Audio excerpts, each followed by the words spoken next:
All types of SWAT teams, explained. In the United States, SWAT teams represent the highest level of law enforcement available.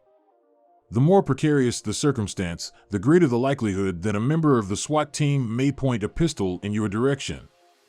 There are several different tiers of SWAT teams that are ready to respond to the most dangerous situations, ranging from the SWAT team at your local police department all the way up to the hostage rescue team at the Federal Bureau of Investigation.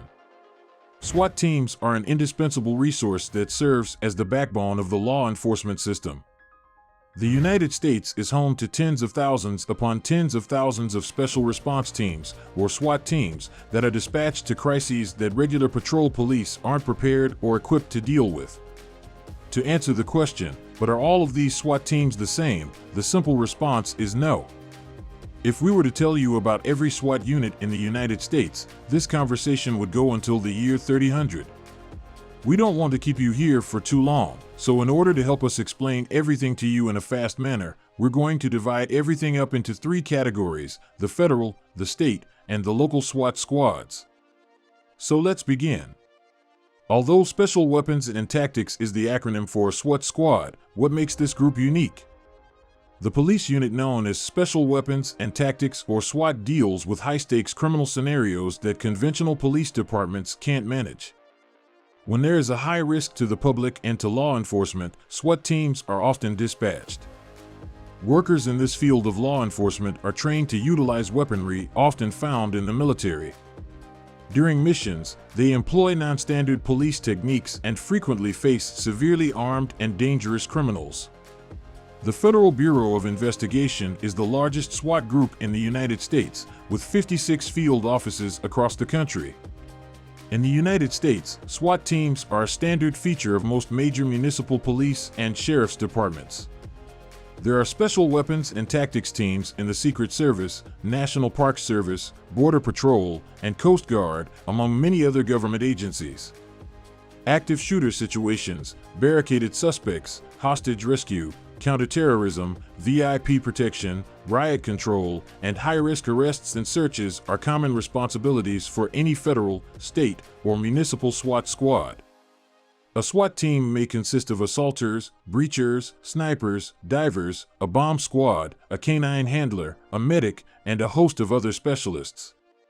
The DEA Special Response Team, SRT, is the one most likely to be called for drug-related offenses, whereas the FBI Hostage Negotiation Team, HNT, is the one most likely to be called for hostage situations. The larger a SWAT team is, the more diverse the skill sets that can be represented within it. Similarly, SWAT teams are sent out based on factors like prior planning, proximity, and the severity of the situation. Let me illustrate this with an example. The notorious criminal, Chris, is pictured here. One day, Chris decides to get away and rob a convenience store in the middle of nowhere, Kentucky. When the police arrive to apprehend him, he takes the cashier hostage and locks himself in the store rather than take the money and go. There is no local SWAT team in this town. Hence, the local or state SWAT team will be dispatched to deal with the crisis. Imagine, Chris was in a major metropolis and the crime in question was a bank heist. The local police department's SWAT team would be the first to arrive, with assistance from other local departments and the state's SWAT team if necessary. Hundreds of individuals are being held captive, and it looks like Chris is starting to make terrorist threats against the United States. The Fed would undoubtedly intervene here, just like the FBI's hostage rescue squad would. Which SWAT squad responds to a crime scene depends largely on the nature of the crime and the location where it is being committed. Again, the FBI hostage rescue team will not be intervening if an intoxicated man takes hostages in a bar. But if they take 50 hostages in a church, you might get a glimpse of them. Does this thus imply that federal SWAT teams are superior to state and local SWAT teams? That's another case where the answer is it depends. Every user is unique. Even while anything might happen, local SWAT teams don't see the same volume or frequency of high-stakes events as FBI HRT. Thus, while both levels of SWAT are highly trained, each is best suited to the requirements of its own mission and set of tasks. Financial backing. You've heard the old adage, follow the money, and that holds true with the police department. If you have more money, you can invest in better tools, education, and possibilities. Since the DEA is dispersed around the country and handles high-profile drug busts, their Special Response Team, SRT, will have significantly more funding than your local SWAT team. Your neighborhood SWAT team focuses on incidents within its immediate area. When compared to a SWAT team that must adhere to strict financial constraints and can only operate with funds provided by local taxpayers, a federally funded SWAT team is significantly more effective and deadly. If that's the case, then the small guys have no chance at all. Unfortunately, this is not the case. The National Tactical Officers Association is an organization that seeks to standardize SWAT teams across the country.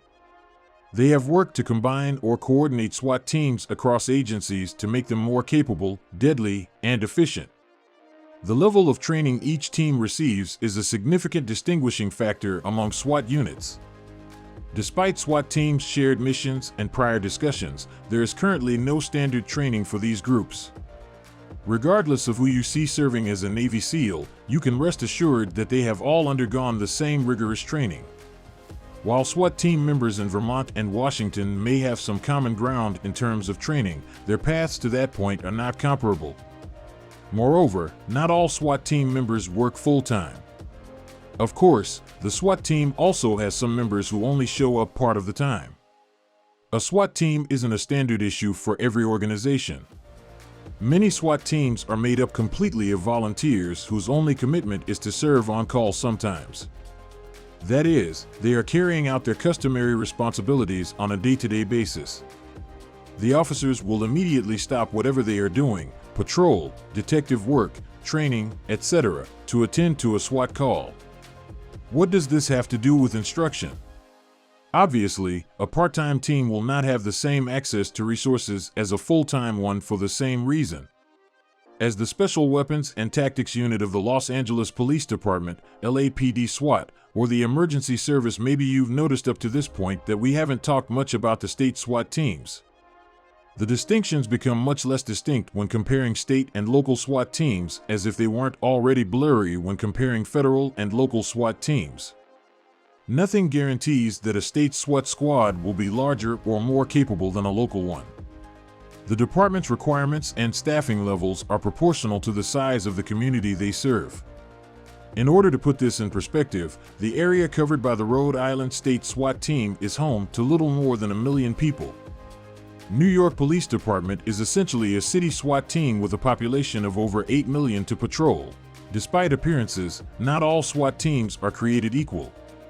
There are innumerable variations of SWAT teams at every level of law enforcement. Each serves a distinct demographic and receives specialized education and resources to carry out the responsibilities placed upon it by law.